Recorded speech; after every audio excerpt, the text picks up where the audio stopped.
ನಮಸ್ಕಾರ ಸ್ನೇಹಿತರೆ, ತಮ್ಗೆಲ್ಲರಿಗೂ big boss ನ ವೋಟಿಂಗ್ ರಿಸಲ್ಟ್ ಗೆ ಸ್ವಾಗತ. ಈಗಾಗಲೇ ನಿಮ್ಗೆಲ್ಲರಿಗೂ ಸಹ ಗೊತ್ತು, ನಾಳೆ ಕಿಚ್ಚನ ಪಂಚಾಯತಿಲಿ ಒಂದಿಲ್ಲ ಎರಡು ಎಲಿಮಿನೇಷನ್ ಪಕ್ಕಾ ಆಗೇ ಆಗುತ್ತೆ. ಸುದೀಪ್ ಸರ್ ಬರದೇ ಇರಬಹುದು, ಬಟ್ ಇಲ್ಲಿ ಪ್ರೇಮ್ ಅವರು ಬರ್ತಾ ಇದಾರೆ. ನಾಳೆ ಪ್ರೇಮ್ ಅವರು ಒಂದು KD ಅಂತ ಮೂವಿ ಅಂತ ತೆಗ್ದಿದ್ದಾರೆ. ಆ ಒಂದು ಮೂವಿ ಪ್ರಮೋಷನ್ ಜೊತೆಗೆ ಇಲ್ಲಿ ಬಿಗ್ ಬಾಸ್ ಮನೆ ಎಲಿಮಿನೇಷನ್ ಪ್ರೊಸೆಸ್ ಸಹ ಮುಗಿಸ್ಕೊಡ್ತಾರೆ ಅಂತ ಹೇಳಲಾಗ್ತಾ ಇದೆ. ಸೊ ಇಲ್ಲಿ ವೋಟಿಂಗ್ ಆರ್ಡರ್ ನಲ್ಲಿ ಈಗಾಗಲೇ ನಾಮಿನೇಷನ್ ಅಲ್ಲಿರುವಂತಹ 10 ಕಂಟೆಸ್ಟೆಂಟ್ ಯಾವೆಲ್ಲ ಸ್ಥಾನದಲ್ಲಿದ್ದಾರೆ, ಯಾರ ಒಂದು ಎಲಿಮಿನೇಷನ್ ಪಕ್ಕಾ ತರ ಕಾಣಿಸ್ತಾ ಇದೆ ಅಂತ ಕಂಪ್ಲೀಟ್ ಆಗಿ ಮಾತಾಡ್ತಾ ಹೋಗೋಣ. ಮೊದಲಿಗೆ ಯಾರೆಲ್ಲ ಫಸ್ಟ್ ಟೈಮ್ ಚಾನಲ್ ವಿಸಿಟ್ ಮಾಡ್ತಾ ಇದ್ರ ಚಾನಲ್ಗೆ ಸಬ್ಸ್ಕ್ರೈಬ್ ಮಾಡ್ಕೊಂಡು ಬೆಲ್ ಐಕಾನ್ ಮೇಲೆ ಕ್ಲಿಕ್ ಮಾಡಿ. ಸ್ನೇಹಿತರೆ, ನಮ್ಗೆ 10ನೇ ಸ್ಥಾನದಲ್ಲಿ ಸ್ಪಂದನ ಅವರೇ ಮುಂದುವರಿತಾ ಇದ್ದಾರೆ ಅಂತ ಹೇಳ್ಬೋದು. ಸ್ಪಂದನ ಅವ್ರ ಕಡೆಯಿಂದ ಕಳೆದ 2-3 ಎಪಿಸೋಡ್ ಗಳಿಂದ ಸಹ ಸ್ಪಂದನ ಅವ್ರಿಗೆ ವೋಟ್ ಆಗ್ಬೇಕು, ಸ್ಪಂದನ ಅವ್ರನ್ನ ಬಿಗ್ ಬಾಸ್ ಮನೆಯಲ್ಲಿ ಉಳಿಸ್ಕೊಳ್ಳೇಬೇಕು ಅನ್ನೋದ್ರ ಮಟ್ಟಿಗೆ ಎಲ್ಲೂ ಸಹ ಇಂಪ್ಯಾಕ್ಟ್ ಫುಲ್ ಕಂಟೆಂಟ್ ಬರಲೇ ಇಲ್ಲ. ಅದೇ ವಿಚಾರಕ್ಕೆ ಸ್ಪಂದನ ಅವ್ರಿಗೆ ಕೇವಲ 6.1% ಅಷ್ಟು ವೋಟಿಂಗ್ ನಡೀತಾ ಇದೆ ಅಂತ ಹೇಳ್ಬೋದು. ನಂತರ ನಮ್ಗೆ 9ನೇ ಸ್ಥಾನದಲ್ಲಿ ಇಲ್ಲಿ ರಾಶಿಕಾ ಅವರು ಕಾಣ ಸಿಗ್ತಾ ಇದ್ದಾರೆ. ರಾಶಿಕಾ ಅವ್ರಿಗೂ ಸಹ ಅಷ್ಟರ ಮಟ್ಟಿಗೆ ವೋಟಿಂಗ್ ಪರ್ಸೆಂಟೇಜ್ ನಲ್ಲಿ ಏನು ಸಹ ಮೇಲೆ ಕೆಳಗಡೆ ಆಗಿದ್ರೆ ನಮ್ಗೆ ಕಾಣಿಸ್ತಾ ಇಲ್ಲ. ಸೊ ಇಲ್ಲಿ ರಾಶಿಕಾ ಅವ್ರಿಗೂ ಸೂರಜ್ ಅವ್ರಿಗೆ ಸ್ವಲ್ಪ ಮಾರ್ಜಿನ್ ಅನ್ನೋದೇನಿದೆ ಸಿಕ್ಕಾಪಟ್ಟೆ ಹತ್ರ ಬಂದಿದೆ ಅಂತ ಹೇಳ್ಬೋದು. ಇಲ್ಲಿ ರಾಶಿಕಾ ಅವರು ಸೂರಜ್ ಅವ್ರನ್ನ ಯಾವಾಗ ಬೇಕಾದ್ರೂ 9ನೇ ಸ್ಥಾನಕ್ಕೆ ತಳ್ಳಿ ಇವ್ರು 8ನೇ ಸ್ಥಾನಕ್ಕೆ ಹೋಗ್ಬೋದು.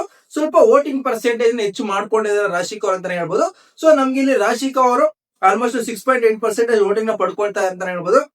ನಂತರ ನಮ್ಗೆ ಸೂರಜ್ ಅವರು ಕಾಣ ಸಿಗ್ತಾ ಇದ್ದಾರೆ 8ನೇ ಸ್ಥಾನದಲ್ಲಿ. ಸೂರಜ್ ಅವರು ಅವರ ಪೇರೆಂಟ್ಸ್ ಬಂದು ಹೋದ್ಮೇಲೆ ಕಂಪ್ಲೀಟ್ ಆಗಿ ರಾಶಿಕಾ ಅವ್ರ ಕಡೆಯಿಂದ ದೂರ ಆಗ್ಬಿಟ್ಟಿದ್ದಾರೆ. ಅಂಡ್ ಅವರು ಅಷ್ಟರ ಮಟ್ಟಿಗೆ ಹೆಚ್ಚಾಗಿ ಕಾಣಿಸ್ಕೊಳ್ತಾ ಇಲ್ಲ.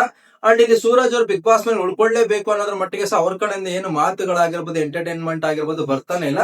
ಅದೇ ವಿಚಾರಕ್ಕೆ ಇಲ್ಲಿ ವೋಟಿಂಗ್ ಪರ್ಸೆಂಟೇಜ್ ಅನ್ನೋದು ಡೇ ಬೈ ಡೇ ಕಮ್ಮಿ ಆಗ್ತಾನೆ ಬರ್ತಾ ಅಂತ ಹೇಳ್ಬೋದು. ನೆನ್ನೆಗೆ ಕಂಪೇರ್ ಮಾಡ್ಕೊಂಡ್ರೆ ಇವತ್ತು ಸೂರಜ್ ಅವ್ರ ವೋಟಿಂಗ್ ತುಂಬಾನೇ ಕಡಿಮೆ ಆಗಿದೆ. ಸೊ ಇವತ್ತು ಸೂರಜ್ ಅವ್ರಿಗೆ ಬಂದಿರೋ ವೋಟಿಂಗ್ ಪರ್ಸೆಂಟೇಜ್ ನಾವು ನೋಡೋದಾದ್ರೆ 7.2% ಅಷ್ಟು ವೋಟಿಂಗ್ ಇಲ್ಲಿ ಸೂರಜ್ ಅವ್ರಿಗೆ ನಡೀತಾ ಇದೆ. 8ನೇ ಸ್ಥಾನದಲ್ಲಿ ಇದ್ದಾರೆ ಅಂತಾನೆ ಹೇಳ್ಬೋದು. ಇಲ್ಲಿ ಸೂರಜ್ ಅವ್ರಿಗೆ ಸ್ವಲ್ಪ ವೋಟಿಂಗ್ ಕಡಿಮೆ ಆಗ್ತಾ ಇದ್ರೆ ಧನುಷ್ ಅವ್ರ ವೋಟಿಂಗ್ ಸ್ವಲ್ಪ ಬೆಳೀತಾ ಇದೆ ಅಂತ ಹೇಳ್ಬೋದು. ಧನುಷ್ ಅವ್ರಿಗೆ ಆಲ್ಮೋಸ್ಟ್ ಇಲ್ಲಿ 8.5% ಅಷ್ಟು ವೋಟಿಂಗ್ ಆಗ್ತಾ ಇದೆ. ಸೊ ಈ ಒಂದು ವಾರ ಬಿಗ್ ಬಾಸ್ ಮನೆಯಿಂದ ಎಲಿಮಿನೇಷನ್ ಒಂದು ಹೊಸ್ತಿಲಿಗೆ ಏನ್ ಬಂದು ನಿಂತಿದ್ರು ಧನುಷ್ ಅವರು, ಅದರಿಂದ ಪಾರ್ ಆಗ್ತಾ ಇದ್ರೆ ಸ್ವಲ್ಪ ಸೇಮ್ ಝೋನ್ ಗೆ ಬರ್ತಾ ಇದಾರೆ ಧನುಷ್ ಅವರು. ಸ್ವಲ್ಪ ಅದರ ಮಟ್ಟಿಗೆ ವೋಟಿಂಗ್ ಪರ್ಸೆಂಟೇಜ್ ಪಡ್ಕೊಳ್ಳೋದ್ರ ಯಶಸ್ವಿ ಆಗ್ತಾ ಇದೆ ಅಂತ ಹೇಳ್ಬೋದು. ಇದಕ್ಕೆ ಮುಖ್ಯವಾದಂತ ಕಾರಣ ಏನಪ್ಪಾ ಅಂದ್ರೆ ಬಿಗ್ ಬಾಸ್ ಮನೆಗೆ ಏನು ಫ್ಯಾಮಿಲಿ ಮೆಂಬರ್ಸ್ ಬಂದಿದ್ರು, ಎಸ್ಪೆಷಲಿ ಬೇರೆ ಫ್ಯಾಮಿಲಿ ಮೆಂಬರ್ಸ್ ಅವರೆಲ್ಲ ಸಹ ಧನುಷ್ ಅವರ ಒಂದು ಮೆಚುರಿಟಿ ಆಗಿರ್ಬೋದು, ಇಲ್ಲಾಂದ್ರೆ ಒಂದು ಡೀಸೆನ್ಸ್ ಆಗಿ ಏನ್ ಆಡ್ತಾ ಇದಾರೆ ಅದು ನಮ್ಗೆ ಇಷ್ಟ ಆಗ್ತಾ ಇದೆ ಅಂತ ಕೆಲವೊಂದು ಕಂಟೆಸ್ಟೆಂಟ್ ಗಳ ಪೇರೆಂಟ್ಸ್ ಆಗಿರ್ಬೋದು, ಮನೆ ಮೆಂಬರ್ಸ್ ಆಗಿರ್ಬೋದು ಮಾತಾಡಿತ್ತು. ಸೊ ಕೆಲವೊಂದು ಫ್ಯಾಮಿಲಿ ಮೆಂಬರ್ಸ್ ಹೌದಲ್ವಾ, ನಿಜ ಅಲ್ವಾ, ಧನುಷ್ ಅವರು ಸ್ವಲ್ಪ ಡೀಸೆಂಟ್ ಆಗಿ ಆಡ್ತಾ ಇರೋ ಭಾವನೆ ಬಂದಿರಬಹುದು. ಅದೇ ವಿಚಾರಕ್ಕೆ ಸ್ವಲ್ಪ ವೋಟಿಂಗ್ ಪರ್ಸೆಂಟೇಜ್ ಏನಿದೆ ಸ್ವಲ್ಪ ಹೆಚ್ಚಾಗ್ತಾ ಇದೆ ಅಂತ ಹೇಳ್ಬೋದು. ನಂತರ ನಮ್ಗೆ ಇಲ್ಲಿ 6ನೇ ಸ್ಥಾನದಲ್ಲಿ ಧ್ರುವಂತರ್ ಕಾಣ ಸಿಗ್ತದೆ. ಧ್ರುವಂತರ್ದಂತೂ ಡೇ ಬೈ ಡೇ ಸಿಕ್ಕಾಪಟ್ಟೆ ಹೈಪ್ ಹೋಗ್ತಾ ಇದೆ ವೋಟಿಂಗ್ ಅಂತಾನೆ ಹೇಳ್ಬೋದು. ರಘು ಅವ್ರಿಗೆ ಹತ್ರದಲ್ಲಿ ಇದ್ದಾರೆ. ಇನ್ನೇನ್ ಕೇವಲ 0.1% ಅಷ್ಟು ರಘು ಅವ್ರಿಗಿಂತ ಸ್ವಲ್ಪ ದೂರದಲ್ಲಿ ಇದ್ದಾರೆ. ಕೇವಲ 0.1% ಅಧಿಕವಾದ ಒಂದು ವೋಟಿಂಗ್ ಪರ್ಸೆಂಟೇಜ್ ಏನಾದ್ರು ಧ್ರುವಂತರ್ ಪಡ್ಕೊಂಡ್ರೆ ಟಾಪ್ 5ಗೆ ಧ್ರುವಂತರ್ ಎಂಟ್ರಿ ಆದಂಗೆ ಅಂತಾನೆ ಹೇಳ್ಬೋದು. ನಿಜ ಹೇಳ್ಬೇಕು ಗುರು, ಇದೊಂದು ಟರ್ನ್ ಓವರ್ ಸೀಸನ್ ಅಂತ ಹೇಳ್ಬೋದು. ಧ್ರುವಂತರ್ಗೆ ಎಲ್ಲಿರ್ಬೇಕಾಯ್ತು 3ನೇ ವಾರ 4ನೇ ವಾರ ಎಲಿಮಿನೇಷನ್ ಹೊರಗಡೆ ಹೋಗ್ಬಿಡ್ತಾರೆ ಧ್ರುವಂತರ್ ಅಂತ ಎಲ್ಲ ಸಹ ಅನ್ಕೊಂಡಿದ್ರು. ಸೊ ಈಗ ಟಾಪ್ 5ಗೆ ಬಂದ್ಬಿಟ್ಟಿದ್ದಾರೆ ಆಲ್ಮೋಸ್ಟ್ ಧ್ರುವಂತರ್ ಅಂತ ಹೇಳ್ಬೋದು. ಇಲ್ಲಿ ಧ್ರುವಂತರ್ಗೆ 8.9% ಅಷ್ಟು ವೋಟಿಂಗ್ ನಡೀತಾ ಇದೆ ಅಂತ ಹೇಳ್ಬೋದು. ಸಿಕ್ಕಾಪಟ್ಟೆ ಸೇಫ್ ಝೋನ್ ಅಲ್ಲಿ ಇದ್ದಾರೆ. ಯಾವುದೇ ಕಾರಣಕ್ಕೂ ಈ ಒಂದು ವಾರ ಧ್ರುವಂತರ್ ಎಲಿಮಿನೇಷನ್ ಹೊರಗಡೆ ಬರೋದಿಲ್ಲ. ಅವರ ಒಂದು ಫ್ಯಾನ್ ಬೇಸ್ ಅಲ್ಲಿಂದ ಬೆಳೆಸ್ಕೊಂತ ಹೋಗ್ತಾ ಇದ್ದಾರೆ ಡೇ ಬೈ ಡೇ. ನಂತರ ನಮ್ಗೆ ಇಲ್ಲಿ 5ನೇ ಸ್ಥಾನದಲ್ಲಿ ರಘು ಅವ್ರು ಕಾಣಿಸ್ತಾ ಇದ್ದಾರೆ. ರಘು ಅವ್ರಿಗೆ 9.1% ವೋಟಿಂಗ್ ನಡೀತಾ ಇದೆ ಅಂತ ಹೇಳ್ಬೋದು. ನಿನ್ನೆ ಬಿಗ್ ಬಾಸ್ ಮನೆಗೆ ರಘು ಅವರ ಫ್ಯಾಮಿಲಿ ಸಹ ಬಂದಿದ್ದಾರೆ. ಸೊ ಇವತ್ತಿನ ಎಪಿಸೋಡ್ ನಂತರ ಅವರಿಗೆ ವೋಟಿಂಗ್ ಪರ್ಸೆಂಟೇಜ್ ಹೆಚ್ಚಾದ್ರೂ ಸಹ ಹೆಚ್ಚಾಗಬಹುದು. ಯಾಕಂದ್ರೆ ಅವರ ಒಂದು ವೈಫ್ ಏನಿದ್ದಾರೆ ವೋಟ್ ಅಪ್ ನಲ್ಲಿ ತುಂಬಾ ಚೆನ್ನಾಗಿ ಮಾತಾಡಿದ್ದಾರೆ ಅಂತ ಹೇಳ್ಬೋದು. ನಂತರ ನಮ್ಗೆ ಇಲ್ಲಿ 4ನೇ ಸ್ಥಾನದಲ್ಲಿ ಮಾಡೋರ್ಗೆ ಪೈಪೋಟಿ ಕೊಡ್ತಾ ಇದ್ದಾರೆ ಅಶ್ವಿನಿ ಗೌಡರ್ ಅಂತ ಹೇಳ್ಬೋದು. ಯಾವ ಒಬ್ಬ ಕಂಟೆಸ್ಟೆಂಟ್ ಗೆ ಈ ಒಂದು ವಾರ ಟರ್ನ್ ಔಟ್ ಆಯ್ತೋ ಇಲ್ಲೋ ಗೊತ್ತಿಲ್ಲ, ಬಟ್ ಅಶ್ವಿನಿ ಗೌಡ ಅವರಿಗೆ ಈ ಒಂದು ವಾರ ಸಿಕ್ಕಾಪಟ್ಟೆ ಟರ್ನ್ ಔಟ್ ಆಯ್ತು. ಸಿಕ್ಕಾಪಟ್ಟೆ ಪಾಸಿಟಿವ್ ಆಗ್ತಾ ಇದ್ದಾರೆ ಅಶ್ವಿನಿ ಗೌಡರ. ಸೊ ಅಶ್ವಿನಿ ಗೌಡರ ಸದ್ಯಕ್ಕೆ ನಾವು ನೋಡೋದಾದ್ರೆ 9.5% ಅಷ್ಟು ವೋಟಿಂಗ್ ಪರ್ಸೆಂಟ್ ತಗೊಳ್ತಾ ಇದ್ದಾರೆ. ನಿಧಾನಕ್ಕೆ 3ನೇ ಪೊಸಿಷನ್ಗೆ ನಾನು ಹೋಗ್ತೀನಿ ಅನ್ನೋದಕ್ಕೆ ಪ್ರಯತ್ನ ಪಡ್ತಾ ಇದ್ದಾರೆ. ಸೇಫ್ ಝೋನ್ ಅಲ್ಲಿ ಅಶ್ವಿನಿ ಗೌಡರು ಈಸಿ ಆಗಿದ್ದಾರೆ ಅಂತ ಹೇಳ್ಬೋದು. ನಂತರ ನಮ್ಗೆ 3ನೇ ಸ್ಥಾನದಲ್ಲಿ ಮಾಡು ನಿಪನಾಳ್ ಅವರು ಕಾಣಿಸ್ತಾ ಇದ್ದಾರೆ.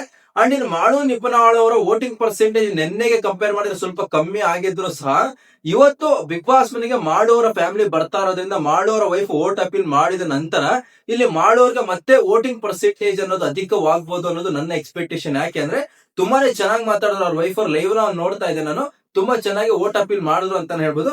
ನೋಡ್ಬೇಕು ಇವತ್ತಿನ ಎಪಿಸೋಡ್ ನಂತರ ಮಾಡೋರ ಪೊಸಿಷನ್ ಮತ್ತೇನಾದ್ರೂ ಮೇಲೆ ಹೋಗುತ್ತಾ ಇಲ್ವಾ ಅಂತ. ಸದ್ಯಕ್ಕೆ ಮಾಡೋರಿಗೆ 10.3% ಅಷ್ಟು ವೋಟಿಂಗ್ ನಡೀತಾ ಇದೆ. ತುಂಬಾನೇ ಸೇಫರ್ ಝೋನ್ ಇದ್ದಾರೆ.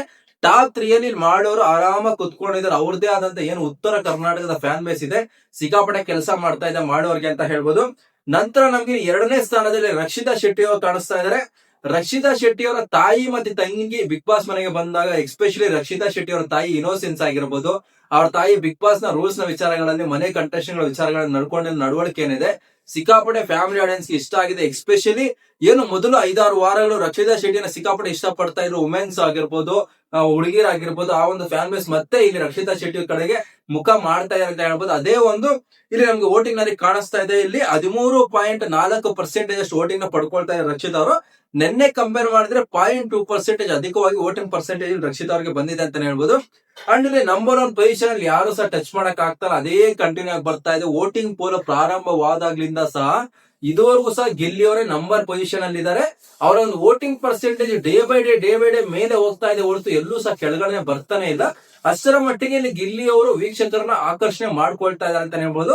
ಸೊ ಇಲ್ಲಿ ನಿನ್ನೆ ಬಿಗ್ ಬಾಸ್ ಮನೆಗೆ ಬಂದಿದ್ದಂತಹ ತಂದೆ ಮತ್ತು ತಾಯಿ ಮತ್ತೆ ಗಿಲ್ಲಿ ಅವರ ಬಾಂಡಿಂಗ್ ಏನಿದೆ ಅದು ಸಹ ಇಲ್ಲಿ ಸಿಕ್ಕಾಪಟ್ಟೆ ಇಂಪಾರ್ಟೆಂಟ್ ಆಗಿದೆ ಅಂತಾನೆ ಹೇಳ್ಬೋದು. ಇಲ್ಲಿ ಗಿಲ್ಲಿ ಅವರಿಗೆ ಆಲ್ಮೋಸ್ಟ್ 20.7% ವೋಟಿಂಗ್ ನಡೀತಾ ಇದೆ. ಸಿಕ್ಕಾಪಟ್ಟೆ ಸ್ಟ್ರಾಂಗ್ ಆಗಿರುವಂತ ವೋಟಿಂಗ್ ಪೋಲ್ ಬರ್ತಾ ಇದೆ ಗಿಲ್ಲಿಗೆ ಅಂತಾನೆ ಹೇಳ್ಬೋದು. ಸೊ ಇದುವರೆಗೂ ನೋಡಿ ನಡೆದಿರುವಂತ ವೋಟಿಂಗ್ ಪೋಲ್ಸ್ ನ ರಿಸಲ್ಟ್ ಇದು. ನಿಮ್ಮ ಅನಿಸಿಕೆ ಪ್ರಕಾರ ಈ ಒಂದು ವಾರ ಬಿಗ್ ಬಾಸ್ ಮನೆಯಿಂದ ಯಾರು ಎಲಿಮಿನೇಷನ್ ಆಗಿ ಹೊರಗಡೆ ಬರಬೇಕು ಅಂತ ನಿಮಗೆ ಅನಿಸ್ತಾ ಇದೆ ಅಂತ ಮಿಸ್ ಮಾಡದೆ ಕಾಮೆಂಟ್ ಮಾಡಿ ತಿಳಿಸ್ಕೊಡಿ.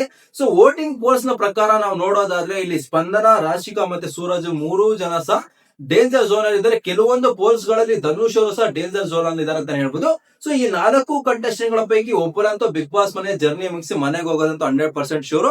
ಕೆಲವೊಂದು ಮಾಹಿತಿಗಳ ಪ್ರಕಾರ 1 ಅಥವಾ 2 ಎಲಿಮಿನೇಷನ್ ಸಹ ಇರಬಹುದು, ಯಾಕಂದ್ರೆ ಕೆಲವೇ ವಾರಗಳಿರೋದ್ರಿಂದ ಅಂತ ಹೇಳ್ತಾ ಇದ್ದಾರೆ. ಬಟ್ ನನ್ನ ಅನಿಸಿಕೆ ಪ್ರಕಾರ ಈ ಒಂದು ವಾರ ಸುದೀಪ್ ಸರ್ ಸಹ ಬರ್ದೇ ಇರೋದ್ರಿಂದ ಮೇ ಬಿ ಕೇವಲ ಒಂದೇ ಒಂದು ಎಲಿಮಿನೇಷನ್ ಮಾಡಬಹುದು ಅಂತ ನನಗೆ ಪರ್ಸನಲಿ ಅನಿಸ್ತಾ ಇದೆ. ಸೊ ನಾಳೆ ಅದ್ರ ಕುರಿತಾಗಿ ಕನ್ಫರ್ಮ್ ಆಗಿರುವಂತ ಅಪ್ಡೇಟ್ ಬಂದಿದ ತಕ್ಷಣ ನಿಮ್ಗೆಲ್ಲರೂ ಸಹ ಮಾಹಿತಿ ತಿಳಿಸ್ಕೊಡ್ತೀನಿ. ಸೊ ನನ್ನ ಒಂದು ಚಾನಲ್ಗೆ ಮಿಸ್ ಮಾಡಿ ಸಬ್ಸ್ಕ್ರೈಬ್ ಮಾಡ್ಕೊಡಿ ಅಂತ ಹೇಳ್ತಾ ತಮ್ಗೆಲ್ಲರಿಗೂ ಥ್ಯಾಂಕ್ ಯು, ಧನ್ಯವಾದಗಳು.